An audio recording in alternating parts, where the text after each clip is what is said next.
Dear students, हम लोग जो जीएस का प्रतिदिन जो पहले तो 35 था लेकिन ज़्यादा लंबा हो रहा था, 25 क्वेश्चन कर रहे हैं। उसमें ये आपका 9वां सेट है और 9वां से जैसे करते हैं वैसे ही उसी कड़ी में आगे बढ़ा रहे हैं। देख लेते हैं। एक दो दिन कुछ डिस्टर्ब हो गए थे, क्या बोले, थोड़ा प्रॉब्लम था हेल्थ का, इस कारण नहीं। अब ये सब मतलब आज एक वीडियो मिला ही है, फिर ये सब मिलते रहेगा। तो इस करीब में देखते हैं पहला क्वेश्चन क्या कह रहा है। तो पहला क्वेश्चन कहता है कि भारत पर आक्रमण करने वाला पहला मुसलमान कौन था। समझ रहे हैं ना। तो ये मोहम्मद बिन कासिम 1712 AD मतलब ईस्वी में, ठीक है। इसके बाद में गोरी, ये सब तो बाद में है। ये मैंने सुल्तान है, ये बादशाह है, मुग़ल वंश का संस्थापक है, सल्तनत काल का सबसे बड़ा साम्राज्य ही विस्तार था। मोहम्मद तुगलक सबसे सुल्तानों में विद्वान था, सबसे ज़्यादा इसका साम्राज्य विस्तार था वगैरह तो पढ़ेंगे ही। तो जो प्रश्न पूछता है या दूसरा था, गजनवी के बाद वो आया था, तो आक्रमण करने वाला।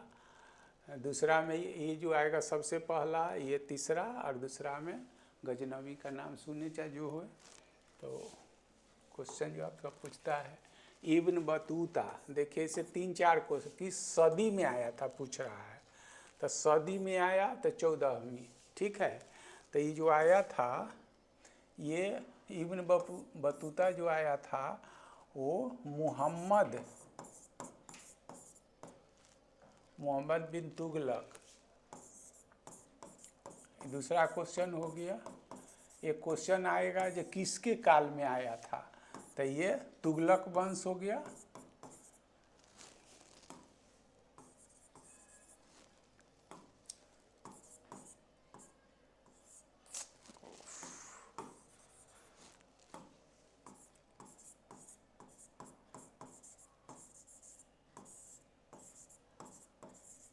तुगलक वंश में आया।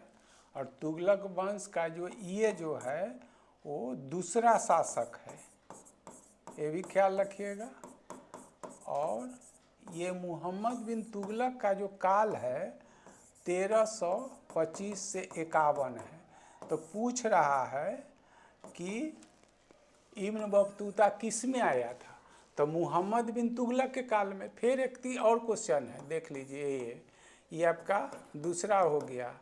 ये तीसरा चीज़ हो गया, मोहम्मद बिन तुगलक का काल तो यहाँ से यहाँ तक है।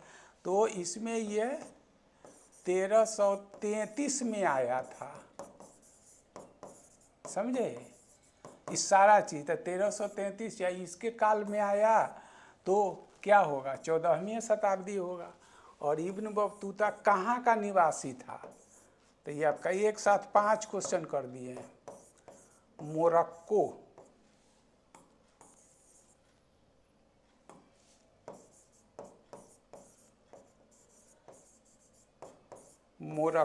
का निवासी था, समझे। तो मोरक्को जो है सो अफ्रीकी महादेश है, और अफ्रीकी में उत्तरी पश्चिमी अफ्रीका है, समझे। उत्तरी सारा कुछ मैंने कर दिए एक साथ। कितना 6-7 आंसर देते हैं। इसको आप लोग अहमियत के रूप में दीजिए, समझ रहे ना। ऐसा नहीं जो यूट्यूब पर मिल रहा है, या थोड़ा भी हम नया चैनल शुरू किए हैं तो इसको मैंने सिंसियरली लीजिए, सीरियसली नहीं, सिंसियरली। आप ही के लिए है ये मौका है, इसे अधिक से अधिक लाभ उठाइए। गोवा से पूर्व पुर्तगालियों की राजधानी कहाँ थी, तो कोचीन। और कोचीन जो है अभी जो है से कोचीन या त्रावणकोर जो है ये केरल में है, समझे। अब गोवा सबसे क्षेत्रफल में आप जानते हैं सबसे छोटा राज्य है, वो पुर्तगालियों के अधीन था, समझ रहे हैं।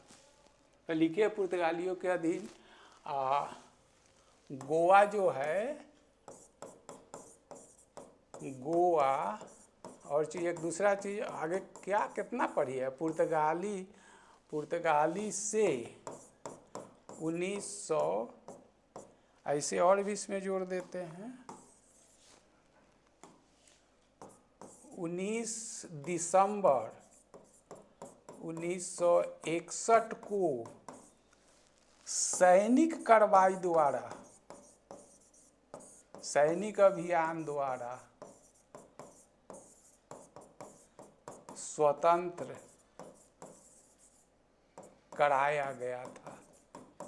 ये सब थोड़ा ढंग का होता। आप कितना जानते हैं वो आप पर निर्भर करता है। हम तो कुछ नहीं, तो जितना तरह का क्वेश्चन जहाँ से होता है बनता है कोशिश करते हैं। क्वेश्चन वही रहता है, ऑप्शन इधर उधर कर देते हैं जो आपको अधिक से अधिक बता। इसमें अटपटांग ऑप्शन दे दे, इसमें दे दे बिहार आपको दे दे, पटना दिए हुए हैं, समझ रहे हैं ना, बिहार का कोई जिला दे दें तो अलगे छांट दीजिएगा। तो क्वेश्चन के स्टैंडर्डाइजेशन क्वेश्चन के पूछने वाले पर निर्भर करता है। सब्जेक्ट तो वही रहता है, पूछने वाला कितना स्टडी करके क्वेश्चन बनाता है, तो वही आप लोग के लिए मेहनत करते हैं। अभी आप लोग को थोड़ा मेरा चैनल नया है इसलिए उसका अहमियत आपको कम लगता है। इधर उधर हाई लोग ज़्यादा देखते हैं, लेकिन देखते तो परीक्षा तो पास कीजिएगा यही से। जितना दिन तक भरमना है भरमते रहिए, वो आपकी मर्जी है। महात्मा गांधी को नंगा फकीर किसने कहा? विंस्टन चर्चिल, ये ब्रिटेन का प्रधानमंत्री भी द्वितीय विश्व युद्ध के दौरान रहा है। ब्रिटेन का पीएम भी ये रहा है, पीएम 1940 से 45 तक ये रहा है। हो गया। वहाँ का मतलब एक क्या कि सैनिक अधिकारी भी रहा है, वहाँ का सांसद भी रहा है। और ये कब कहा था, ठीक है, तो ये 1931 में, समझे।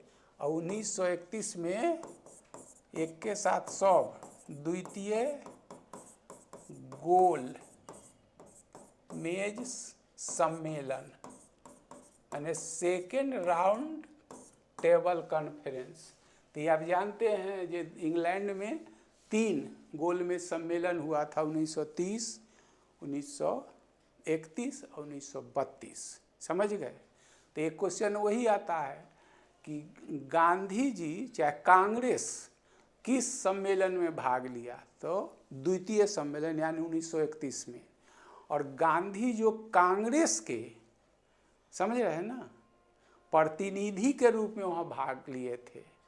और द्वितीय गोलमेज सम्मेलन में भाग लेने के लिए वो गांधी इरविन समझौता के बाद ही गए थे। 5 मार्च 1931 को गांधी इरविन समझौता हुआ था। गांधी इरविन समझौता में यही कहा गया था कि 1930 में गांधी जी जो सिविल डिसोबिएंट मूवमेंट, सविनय अवज्ञा आंदोलन आरंभ कर देते हैं, में जिसको आप नमक कानून तोड़ना कहते हैं, मैंने डिसओबे करना, आपका जो कानून उसको मान नहीं रहे हैं, समझ रहे हैं ना। कानून के जैसे कहीं पर घेरा हुआ है, रोड जो कहते हैं, जैसे बिहार में देखते हैं जो वीआईपी एरिया है, जो ये हाई कोर्ट है, मुख्यमंत्री निवास है, गवर्नर निवास है, तो वहाँ कोई आपको सरकार से अधिकार है? मतलब आप भारत के नागरिक होने के नाते, बिहार का वोटर होने के, आप मुख्यमंत्री से कुछ मांगते हैं? आपका मालिक या मुखिया तो वही है, घर का मालिक मांगने जाते हैं। तो उसके लिए क्या कहता है पुलिस? कहता है जो प्रोटेक्टेड एरिया है, इसमें आप नहीं धरना प्रदर्शन करते हैं। तो धरना प्रदर्शन के लिए भाई हम मांग कहाँ रखने जाएंगे? अपने घर में। तो उसके लिए पहले तो हड़ताली मोड़ था, हाई कोर्ट के आदेश के बाद वो गर्दनी बाग हुआ, अब तो नया जो है मेरिन ड्राइव पर बन रहा है। तो वही चीज़ है, अपनी मांग आप, तो यहाँ था जो सिविल डिस, मैंने आपके हम ओबे कर रहे हैं, ओबे को डिसओबे कर रहे हैं, सविनय अवज्ञा आंदोलन। तो इसीलिए कहता है, इस आप पढ़े हुए हैं चाहे समझते हैं, तब एक चाहत हम तो मेरे शब्द में कहिएगा तो क्या पूछेगा? क्वेश्चन के बहाने एक साथ हम 10-10 बात आप बताते हैं। आप स्टडी करके देखिए तो तब एहसास होगा जो हम आपके लिए कितना मेहनत क्या करते हैं। तो पढ़ा है, आपको बताते हैं, एक्साइट हो जाए, आप इसका लाभ उठाइए। यही सब एक जगह जोड़ देंगे तो कोर्स हो जाए। कोर्स में क्या पढ़िएगा? ऐसे कितना पढ़िएगा? ये भी सच है, लेकिन नहीं अभी तो यही है जो थोड़ा आप लोग कुछ चाहते हैं कोऑपरेट क्या करना, आपके बीच जाना, तो इसका अर्थ नहीं समझ पाते हैं। तो सिविल डिसोबियंस जो क्या था 1930 से 33 तक चला था, 30 से आरंभ हुआ था, तो 31 में इसीलिए हो गया कि सविनय अवज्ञा आंदोलन को हम विड्रॉ कर रहे हैं, यानी वापस ले रहे हैं, समझ रहे हैं। तो गांधी इरविन समझौता 5 मार्च 1931 को हुआ था। ये सब पूछा हुआ क्वेश्चन है। बीपीएससी में एक बार पूछा था जब अथी द्वितीय गोलमेज सम्मेलन कब हुआ था, 30, 31, 32 दोनों था, तीनों था एक साथ। अब 10 से ज़्यादा जहाँ स्कोप बनता है बोलने का वो हम आपको बताते हैं। तो सविनय अवज्ञा आंदोलन के गांधी इरविन समझौता में यही शर्तें था कि आप विड्रॉ कर लीजिए, वापस कर लीजिए। कौन? गांधी के नेतृत्व में हुआ था। और दूसरा शर्त यही था कि आप गोलमेज सम्मेलन में भाग लीजिए, इसलिए कि भाग नहीं लिया था। अंबेडकर तीनों गोलमेज में सम्मेलन में गए थे, समझ रहे हैं ना, तीनों गए थे। तो लेकिन जाते से कांग्रेस के प्रतिनिधि जाते समय इन्होंने कहा था हम जा रहे हैं लेकिन कुछ मिलेगा नहीं।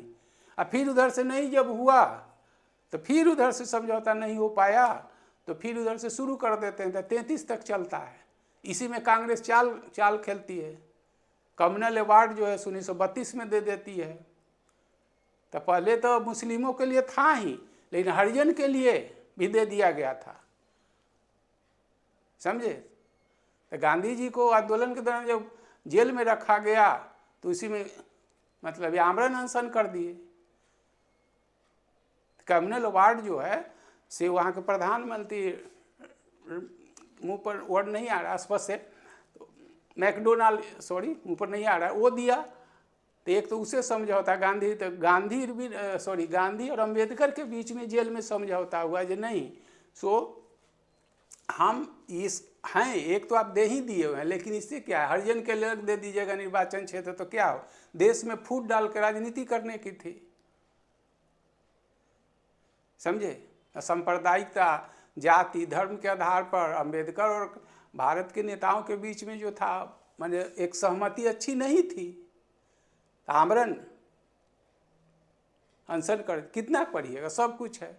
तो उसी दौरान ये वहाँ जाते हैं और वही धोती पहन के जाते हैं। तो वहाँ सूट बूट टाई वाला है, उसमें जाके मतलब उतना विरोध का, गुलाम है तो भी उसके देश में जाके इसका विरोध कर मानने के लिए तैयार नहीं थे। तो नाराज होकर चर्चिल जो है से अर्धनंगा कहा था।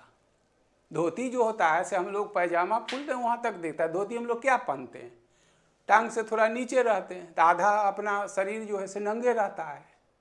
तो उसके लिए तो बिल्कुल नया था, जो सारा कोट टाई वाला है, लोग बैठे हुआ जाता है, सॉरी जाते हैं, हमारे गांधी जाते हैं तो वो देखे तो भी इतना रिजिड है, इतना इसमें सिद्धांत पक्का है। तो इसी व्यंग में कहा था नंगा फकीर। तो सारा कुछ कर दिए। वहाँ ब्रिटेन का पीएम इस काल में रहा है, द्वितीय विश्व युद्ध के दौरान वही रहा है, लेकिन उस समय वो जो था से केवल एक वहाँ का प्रतिनिधि था, सांसद था, सैन्य अधिकारी था, विद्वान, लेखक, सब कहिए चर्चिल था, जो आगे चल के ब्रिटेन का प्रधान है। 1931 में कहा था द्वितीय गोल में, इसलिए कांग्रेस के प्रतिनिधि करूँ, जितना चाहिए सब कुछ आप कर दिए। लॉर्ड कर्जन तो आप जानबे करते हैं, बंगाल विभाजन के, लॉर्ड माउंटबेटन के तहत ही आपका देश का विभाजन। जनरल ओडायल जो है वो रॉल्ट एक्ट के विरोध में यही गोली चलवा दिया था। ये भी बीपीएससी में पूछा हुआ है। जनरल ओडायल पढ़ते हैं तो हम तो उन लोगों के लिए जो पढ़े हुए हैं उनके लिए एकदम नामे रखे हैं जीएस टॉनिक, नामे रखे हैं इसीलिए ना, सब कुछ करके रखिए, तब आपका दिमाग कितना है स्ट्रॉन्ग, तब इसको समझिए। यहाँ से कितना चीज़ आप पढ़ पाते हैं हमको मत कहिए, जितना चीज़ बता देते हैं टेस्ट किताब रखिए से ज़्यादा आप क्या पढ़ के जाइए, कितना आपको है सो देखिए आप। पाकिस्तान नाम किसने दिया था? चौधरी रहमत अली, कैम्ब्रिज यूनिवर्सिटी का यूनिवर्सिटी का ये स्टूडेंट था।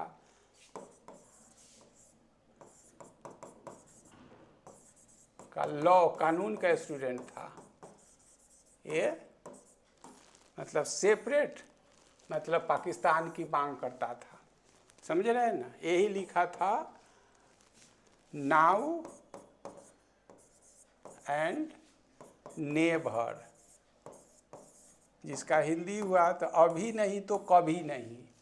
ये जो था पम्पलेट था, कोई पत्रिका नहीं था।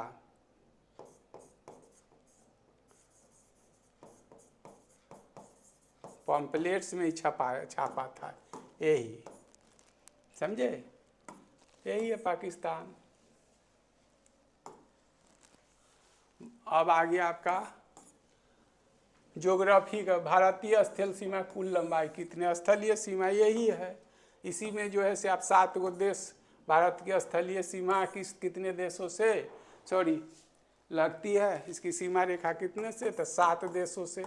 ऐसा कई बार क्वेश्चन कराया गया हुआ, 7 देशों से इसकी सीमा लगती है, 7 देशों से भारत की सीमा लगती है, हो गया। जिसमें वही जो है से 1 नंबर पर आपका बांग्लादेश है, सबसे अधिक क्या लगता है, बांग्लादेश लगता है। ऐसा भी शायद क्वेश्चन है, समझे। दूसरे नंबर पर चीन है, तीसरे नंबर पर पाकिस्तान है। तो कई बार किए हुए भारतों के भूगोल में 40-96 सबसे ज़्यादा किलोमीटर, यही 40-96, 34-88 किलोमीटर, 33-23 किलोमीटर पाकिस्तान, ये सब मिला के लगभग वही 15,200 किलो, यही पूछ रहा है आपसे। कुल लंबाई तो स्थलीय सीमा कितने देशों से लगती है, तो 7 देशों से। कौन कौन, तो सबसे अधिक जो है बांग्लादेश से, दूसरे पर ये यही पूछ लेगा। सबसे कम जो है अफगानिस्तान का 106 किलोमीटर, क्या पढ़िएगा, सब तक के साथ हम कर रहे हैं। निम्नलिखित में भारत की सबसे अंतर्राष्ट्रीय सीमा, वही तो है, यही तो पूछ दिए। बांग्लादेश 40-96 किलोमीटर, चीन जो है वही 34-88 किलोमीटर, ये पाकिस्तान है 33-23 किलोमीटर, 17-52 किलोमीटर, सब तो यही है। पूछता है सबसे लंबी, तो यही है। नीलगिरी पर्वत की सर्वोच्च चोटी डोडा बेटा 26-36 मीटर ऊंची, हो गया। दक्षिण भारत की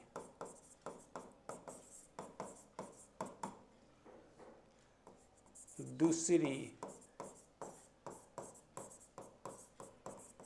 सर्वोच्च चोटी, समझ गए, है। लेकिन नीलगिरी पर्वत की सबसे ऊंची है। ये दक्षिण भारत की जो है 26-96 मीटर ऊंची है, ये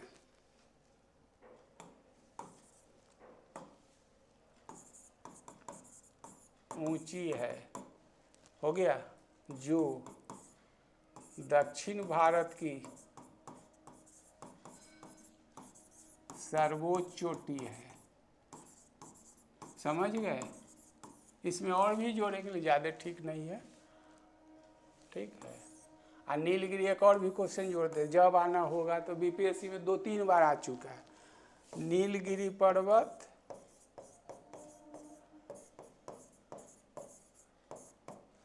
देखिए,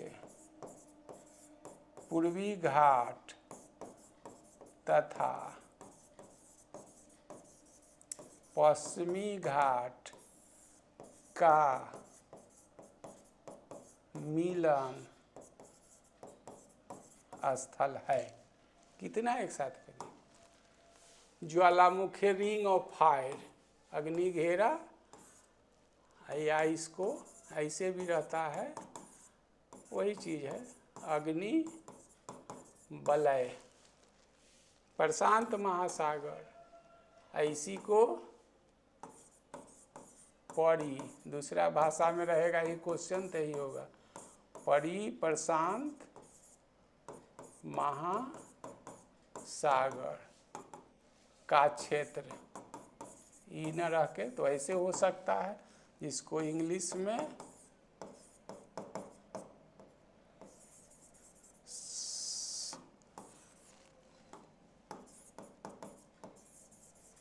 सरकम पैसिफिक रीजन कहिए या बेल्ट कहिए, सब चीज में लिखा हुआ है। निम्नलिखित में कौन सा एक सागर बिना तट के है, सार्गेसो सागर। सार्गेसो सागर पर ये वीडियो से पहले आज अपलोड किए हैं, पूरा उसको रट लीजिएगा पीटी के लिए। अब मेंस जिसको चाहे बीपीएससी में जिनका ज्योग्राफी होगा उसमें यही में से आएगा, उस पर 2-4 बात और बोलना था, ऐसे बोल दिए हैं, उस वीडियो में आज तो आप लोग को मिला है, तो ये सब आप देख लीजिएगा पूरा उसमें क्या है, जितना चीज़ इन्फॉर्मेशन है आपकी ज़रूरत का सब उसमें डाल दिए हैं। वो इमेज भी फिगर भी लाया गया है सारा, 12 13 14 पॉइंट है, उससे ज़्यादा कुछ नहीं पढ़ सकते हैं उसमें, सब जगह का एक कलेक्ट कर दिए। और कौन सा अगर है तो आंसर तो वहीं गया, उत्तरी अटलांटिक का ये हिस्सा है, सब पर इस पर है, तो पूरा आपका 15-20 मिनट का है उधर। ये बेसाल्ट, समझे, आग्नेय चट्टान जो है से प्राथमिक चट्टान है, समझे। ये सब ये जो है क्वाटाई, बलुआ पत्थर, क्वाटाई, संगमरमर, तो ये जो है ये जो है रूपांतरित चट्टान है, समझे। आइए बलुआ पत्थर, सैंडस्टोन, हाँ है ये सैंड, तो ये जो है ये आग्नेय नहीं अवसादी है, अगर समझते हैं तो ये है। ये बेसाल्ट जो है ये आग्नेय चट्टान का है, और उसमें भी है ये जो मिलता है महासागरीय नित्तल पर मिलता है ये, समझे। और ग्रेनाइट जो मिलता है प्राथमिक का वो भी आग्नेय है, तो वो जो है से महासागरीय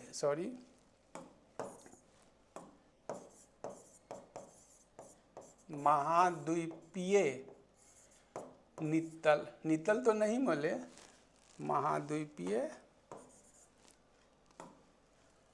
खंड पर मिलता है, समझे। ये दोनों जो है आग्नेय ग्रेनाइट दोनों लिख दें, फर्क यही है ये महासागरीय ने तो जलाशय का ऊपरी हिस्सा है उस पर मिलता है। आइए जैसे समझिए ना, और आसान कर देते हैं, कितना पढ़िएगा। ये जलीय है, ये स्थलीय है, दोनों ऊपरी हिस्सा में मिलता है, तो पढ़िएगा तभी सब चीज़ सबका इसका अहमियत लगेगा। अभी आपको थोड़ा हार्ड लगता हो ना समझ, रखिएगा ये सब, जब पढ़ने आइएगा यहाँ टॉपिक तो देखिए जिससे ज़्यादा आप क्या कर सकते हैं। ड्राफ्टिंग कमेटी, ड्राफ्टिंग का जो महात्मा गांधी नहीं थे ये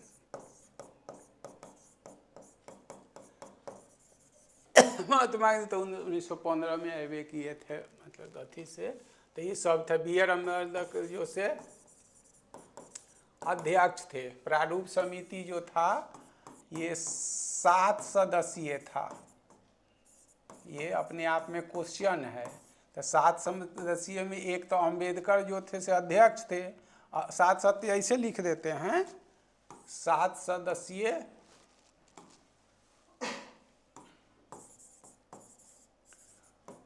अध्यक्ष सहित, समझ गए। तो उसमें अध्यक्ष तो हुए गए, के मुंशी से सादुल्ला ये सब था, के मुंशी कृष्णा से एन गोपाल ऐसे में अयंगर, तो 4 गो तो यही हो गया। डीपी खेतान थे, तो सब जगह देखिएगा, तो सब थोड़ी आपको रटना है। तो प्रारूप समिति जो 7 सदस्यीय थे, 7 सदस्य में जिसके अध्यक्ष थे अम्बेडकर, अब पूछ रहा है जो कौन नहीं थे, तो गांधी नहीं थे। भारत का संविधान भारत को वर्णित है, राज्यों का संघ, यूनियन ऑफ स्टेट्स, समझे। राज्यों का संघ जो है आर्टिकल 1 में है, समझे। इस पर तो बोल चुके हैं राज्यों का संघ, यद्यपि भारत का ये संविधान जो है संघीय व्यवस्था है, फेडरल सिस्टम है। संघीय व्यवस्था का मतलब शक्ति का विभाजन, लेकिन प्रारूप समिति ने ही ये फेडरल के जगह पर, संघीय के जगह पर संघ शब्द का उपयोग किया, यूनियन, फेडरल का नहीं। संघीय व्यवस्था कनाडा सा, संघ का मतलब होता है कि भारत राज्यों का जो एक संघ है वो किसी करार या समझौता का वो मतलब परिणाम नहीं है, जो आज इस पर आप में संघ में कल हो अलग हो जाए, एक भाग है। दूसरा भाग इस संघ का मतलब है कि किसी भी परिस्थिति में जिस संघ के इकाई है, जितने राज्य है के शासन से अलग नहीं हो सकते हैं, पहला अनुच्छेद कहता भी यही है कि भारत राज्यों का संघ है। 8वीं अनुसूची में सबसे पहले तथा वर्ष क्या है, तो सिंधी, ये 21वें संविधान संशोधन से जोड़ा गया है, जान लीजिए 1967। और सिंधी जो हो गया वो 15वीं भाषा था।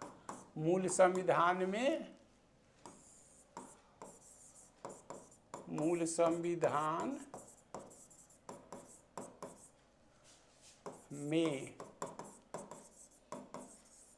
स्थानीय भाषाओं की संख्या सब कुछ जो है से 14 थी, वर्तमान में जो 22 है। आई कोंकणी नेपाली हो गया 1992 में। ये जो है 71वां संविधान से 3 गो जुटा था। मणिपुरी, समझे, तो इसके बाद में 15 से 18 हो गए, 15 से 18 हो गया। ये बोडो, संथाली, मैथिली, ये सब जो जुड़ा मतलब अंतिम संविधान संशोधन से जो लिखा हुआ है 92 संविधान संशोधन से, तो ये वर्तमान में अभी 22 हो गया। सारा कुछ मैं बोल दिया। भारतीय संविधान का कौन सा मौलिक अधिकार, मौलिक भाग 3 है। इसे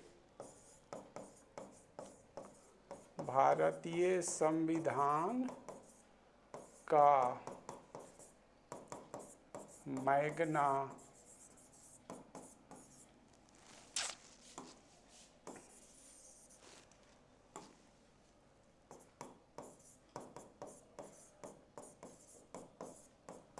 कार्टा भी कहा जाता। मैग्ना कार्टा जो है से अंग्रेजी शब्द है जिसका अर्थ हिंदी होता है अधिकार पत्र, समझे।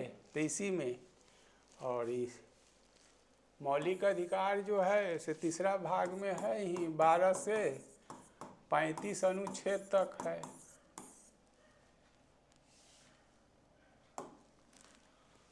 कौन भारत के राष्ट्रपति के चुनाव में भाग नहीं लेता? राष्ट्रपति के चुनाव का जो है आर्टिकल 54 में जो किया गया है, भारतीय राष्ट्रपति का निर्वाचक मंडल, समझे, इलेक्टोरल कॉलेज की बात की गई है, समझे। तो निर्वाचक मंडल ही भारत के राष्ट्रपति का चुनाव करेगा, चुनाव में भाग लगे। तो ये इसमें तो जो होते हैं नॉमिनेटेड भी न होते हैं, तो इस दोनों के हैं, लेकिन केवल निर्वाचित, ये ख्याल रखिएगा, केवल निर्वाचित elected member of the both houses of parliament, समझे, केवल निर्वाचित सदस्य, समझे। आई विधानसभा में एमएलए तो निर्वाचित होता है, में तो क्या होता है नॉमिनेटेड ना होता है, तो ये भाग नहीं लेता है, समझे, ये ख्याल रखिएगा। यही जो उपराष्ट्रपति होगा तो उपराष्ट्रपति में ये हट जाएगा, लेकिन जब महाभियोग एक के साथ कितना कहें, बहुत चीज़ है। अच्छा, ये बायोलॉजी का चीज़ है कि खोज सर्वप्रथम किसने किया था? रॉबर्ट ब्राउन,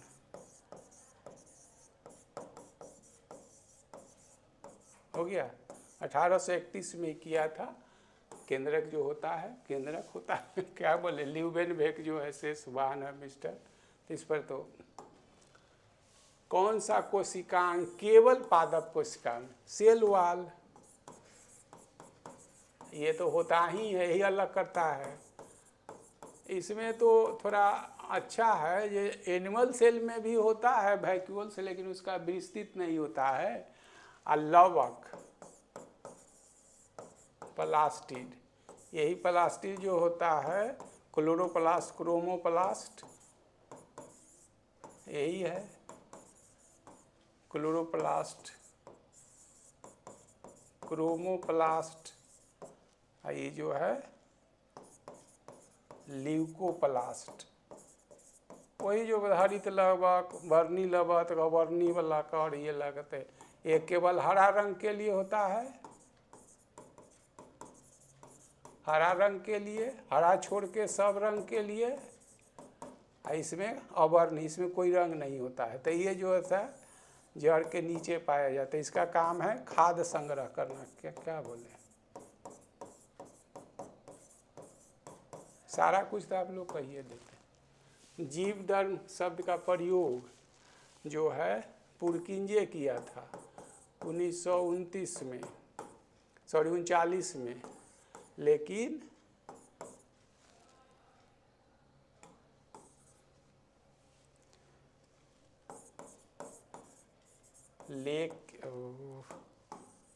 हर बात है, लेकिन आगे चलकर हक्सले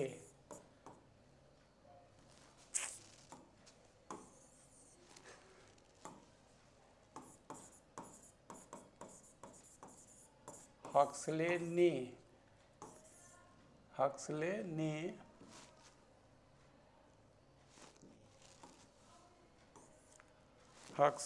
ने प्रोटोप्लाज्म मतलब जीव धर्म को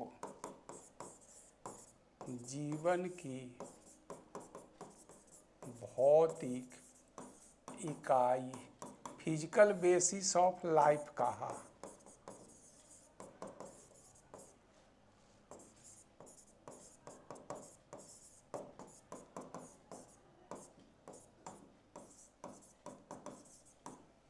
यहाँ से ही दो चीज पूछेगा आपसे। रेगिस्तान में पैदा होने वाले पौधे को जेरोफाइट्स, फाइट्स का अर्थ होता है प्लांट्स, समझे? फाइट्स का मतलब होता है प्लांट्स, पौधे। हाइड्रोफाइट्स मतलब जल में, जल के ऊपर, जल में मेजोफाइट्स, मध्य में ईपीफाइट्स माने ऊपर, किसी माने वस्तु के ऊपर। ईपी का अर्थ होता है अपर,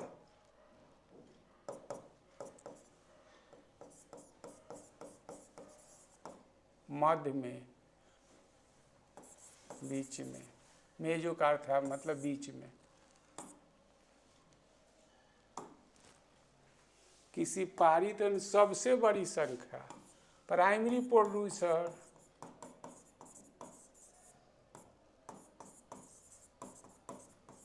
प्राइमरी प्रोड्यूसर्स में कौन होगा? जैसे घास, पौधे आदि, ये प्रोड्यूसर है। और उसके बाद में सबसे अधिक होगा तो उसके बाद दूसरा में क्या होता है? प्राइमरी कनु है, यही तो है, ये प्राइमरी,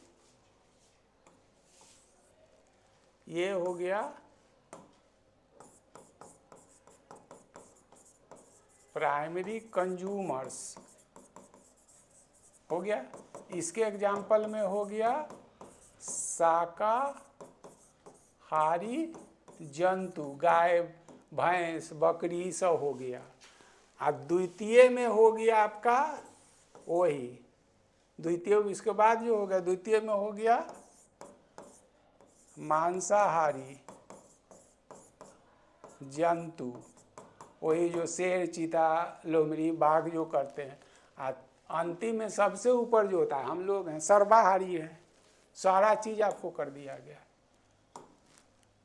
कैल्शियम, केमिस्ट्री या कैल्शियम कार्बाइड CaC2 पर जल की प्रतिक्रिया से कौन चीज बनता है? Acetylene, C2H2। यही जो होते हैं, जो बिल्डिंग जो किया जाता है ना, देख लीजिए, बिल्डिंग जो किया जाता है, बिल्डिंग जो रड का करते हैं ना, जोड़ते हैं इसी से, तो लिखिए दिए हैं, बिल्डिंग किया जाता है समझे। तो इसको वेल्डिंग जो करते हैं इसको ऑक्सी एसिटिलीन कहते हैं, ये ख्याल रखिएगा। एसिटाइलिन, ऑक्सी एसिटाइलिन, ई हो जाता था तो ये हो जाता। मीथेन तो ये होता है, ये तो अल्केन है, ये भी जो है C2H6, ये जो है से दोनों अल्केन है। इथिलीन जो है अल्कीन है, C2H4 है, ये सिंगल बॉन्ड है, ये डबल बॉन्ड है, ये जो है से आपका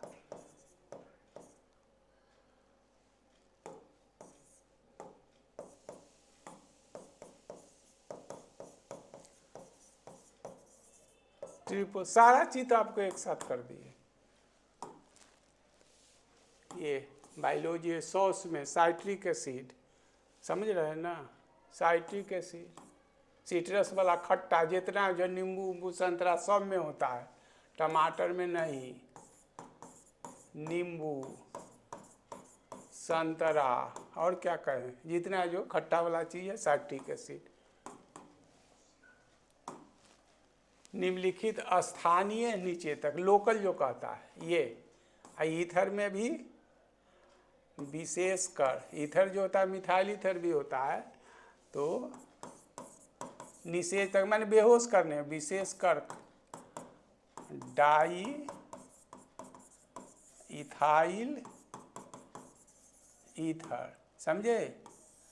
तो ईथर ये हो गया। नाइट्रस ऑक्साइड N2O होता है, लाफिंग गैस है, पहले यही किया जाता था, समझे, यही किया जाता था। लेकिन सूर्य का प्रकाश जैसे ऑपरेशन थिएटर कहीं रखा जाता था बोतल में, अगर सूर्य का प्रकाश उसको मिल गया तो जहरीला बन जाता। सुंघाया में निश्चित में सुंघाया तो बेहोश का ऑपरेशन के लिए किया, वो परमानेंट रह गया, तो इसीलिए रिस्क नहीं लेता है। तो अब यही है ईथर में, मतलब मिथाइल ईथर भी होता है, इथाइल ईथर भी है, और डाइथाइल ईथर है ये ख्याल रखिएगा। और वाहनों में निकलने वाली मुख्यतः गैस जो है कार्बन मोनोऑक्साइड, वही CO होता है, हो गया। CO2 ये मुख्यतः पूछ रहा है, ये मोर डेंजरस या हजार्डस,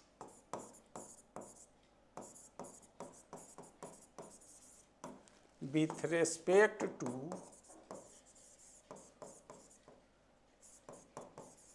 टू CO2 से ज़्यादा। यही हमारे आपके शरीर में जो ब्लड होता है उसमें RBC के साथ ये मिलकर कार्बोक्सी हेमोग्लोबिन बनाने लगता है। कार्बोक्सी हेमोग्लोबिन जो बनता है तो वही जो है ऑक्सीजन का हमारे शरीर के रक्त का क्या काम, ट्रांसपोर्टेशन ऑक्सीजन का परिवहन करना, शरीर के अन्य हिस्सों से में पहुंचाना। तो इसी में जो है से ऑक्सीजन को ये घटा देता है अनुपात। ऑक्सीजन घटता, सांस खींचने में दिक्कत होगी, लेने में दिक्कत होगी, तो सफोकेशन, जिसको हिंदी में दम घुटना कहता है, और दम ज़्यादा डेंजरस होता है, इसलिए धीरे धीरे मतलब अंततः मनुष्य की मृत्यु हो जाती है। जैसे जो आप देखें अभी कुछ दिन पहले पेपर में आता है, तो व्यवहारिक चीज़ है, देखिएगा ग्रामीण परिवेश में महिलाएं जिसको चाहे हीटर नहीं है, वो गोबर का जो गोईठा होता है जिसको डंग के कहते हैं, धुआं करके लकड़ी जला के छोड़ देता है, जो मतलब रात में ठंडा नहीं लगे, लेकिन धुआं करके छोड़ देता है, जिस कारण वो लकड़ी हो गोईठा हो उसका पूर्ण दहन नहीं हो पाता है, माने कंप्लीट कंबसन नहीं होता है। किसी भी अगर जीवाश्म युक्त ईंधन को आप कंप्लीट माने पूर्ण दहन करेंगे तो वो CO2 निकलता है, कार्बन डाइऑक्साइड, वो less dangerous with respect to CO। लेकिन जब वही पार्शियल कंबसन होता है, माने अपूर्ण या पूर्णतः उसका नहीं होता है, तो कार्बन डाइऑक्साइड दे के जैसे ऐसे समझिए लकड़ी जला देते हैं, तो जल रहा है तो पूरा दहन होता है, तो वो निकलेगा CO2। और उसको बुझा के धुआं करते हैं तो CO निकलेगा, इसलिए कि पूरा उजला नहीं है, समझ गए ना। तो उसे जब CO निकलेगा तो ज़्यादा खतरनाक होगा, बस यही समझिए। तो गाड़ियों से जो निकलती है वो CO निकलती है, जो मेन क्यों बायोलॉजी में पढ़िए, केमिस्ट्री का भी जो प्रॉपर क्लास चलता है, प्रॉपर मीन्स से जो रेगुलर बैच है, तो सीधे अब कार्बन पढ़ाएंगे तो उसके यौगिक पढ़ाएंगे, बायोलॉजी पढ़िएगा तो हेमोग्लोबिन पढ़ाएंगे, तब समझिएगा। तो नया नया हम शुरू किए से आप लोग को देखते हैं जो कितना हमको आप समझ पाते हैं, और उस समय आपको समझने के लिए आपको भी थोड़ा पढ़ना पड़ेगा। तो हम तो सोचते हैं कि कम मेहनत में आप जल्दी अच्छा कर जाए, इसी उद्देश्य से। तो कोई कहीं का है, कोई कहीं का चीज़ है, तो बस ऐसे ही है, मिलता रहेगा आपको। तो अब जो प्रॉपर का जो ऐसे देखते रहिए, ऐसे तो चलते रहेगा। मेरा फाउंडेशन को शाम में चल रहा है, हिस्ट्री ज्योग्राफी चल रहा है, एक टेस्ट का है 10 रुपया वाला, जिसमें 100 क्वेश्चन का फुल डिस्कशन है, मात्र 10 रुपया है, वो ऑनलाइन है, आपकी जब इच्छा हो उसको आप परचेज कर लीजिएगा। उसमें 100 क्वेश्चन का जो ABC मिल जाएगा, आप कितना स्कोर किया आप देख लीजिएगा। इसके बाद आपका तुरंत ABC मिल जाएगा, कौन गलत हो गया आपका, कौन सही हो गया, आप कर लीजिएगा।